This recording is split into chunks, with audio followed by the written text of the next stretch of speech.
कर देने वाली डरावनी कहानी, और बेल आइकन प्रेस करना ना भूलें। अभिषेक, अर्जुन, सीमा, ज्योति और आरती पांचों भाई बहन आपस में एक दूसरे से बात तो जरूर करते थे, पर बचपन की कुछ बुरी यादों की वजह से सभी भाई बहन अलग अलग शहर में रहते थे। अभिषेक एक बहुत बड़ा राइटर बन गया था और वो हॉरर स्टोरी लिखा करता था।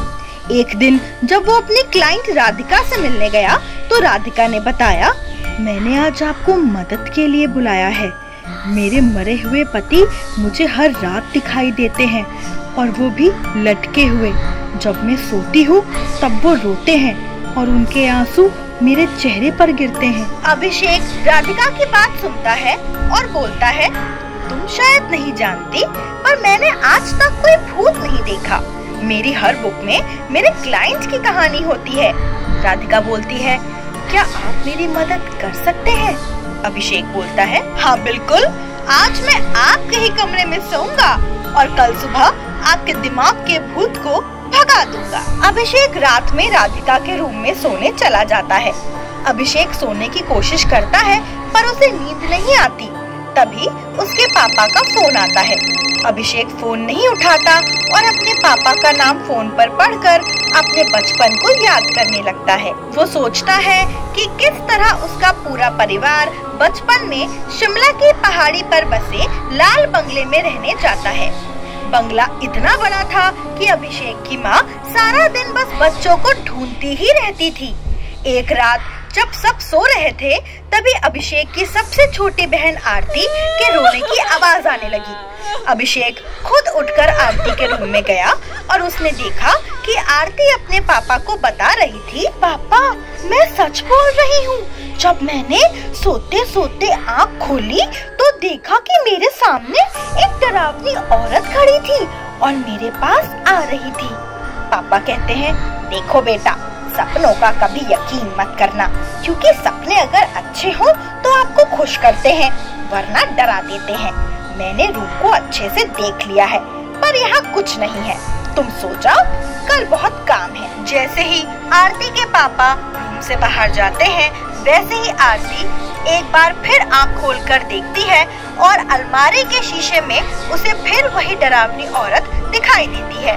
डर के मारे आरती चुपचाप चद्दर को पूरा ढक लेती है और फिर अचानक उसी चद्दर को कोई खींचता है और जब आरती आँख खोलती है तो वो भयानक औरत उसी के ऊपर हवा में लटकी होती है।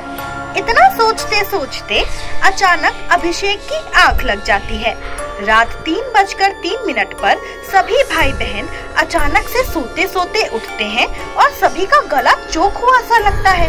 अभिषेक घबरा जाता है और तभी उसके चेहरे पर पानी गिरने लगता है। वो ऊपर देखता है तो उसे एक छेद नजर आता है और फिर वो हंसता है और बोलता है, तो ये ड्रामा था। अगले दिन सुबह वो राधिका से बोलता है, अगर आप बेड के ऊपर खड़ी होकर देखती तो आपको छोटा सा ये छेद नजर आता जिससे पानी गिरता है जब भी बारिश होती है। राधिका बोलती है, मुझे मेरे पति लटके हुए दिखाई देते हैं।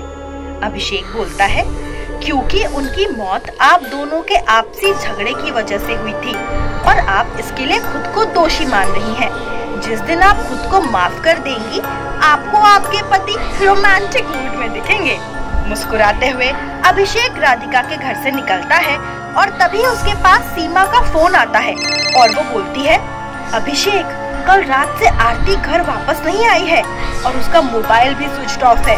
अगर हो सके तो पापा से बात कर लो। अभिषेक अपने घर पहुंचता है और अंदर जाते ही उसे आरती खड़ी दिखती है। वो बोलता है, हद है, तुमने मेरे घर का लॉक कैसे खोला?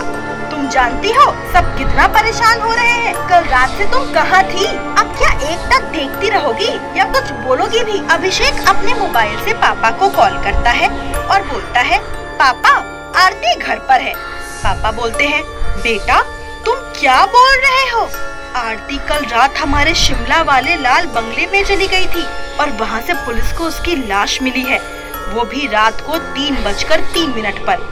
ये सुनकर अभिषेक के पसीने छूटते हैं और वो जैसे ही पीछे मुड़ता है, आरती पास आती है और एक डरावनी औरत का रूप लेती है और अपना मुंह बहुत बड़ा खोलती है और आह की कराहती हुई आवाज निकालती है, जिसे देखकर अभिषेक जमीन पर गिर जाता है।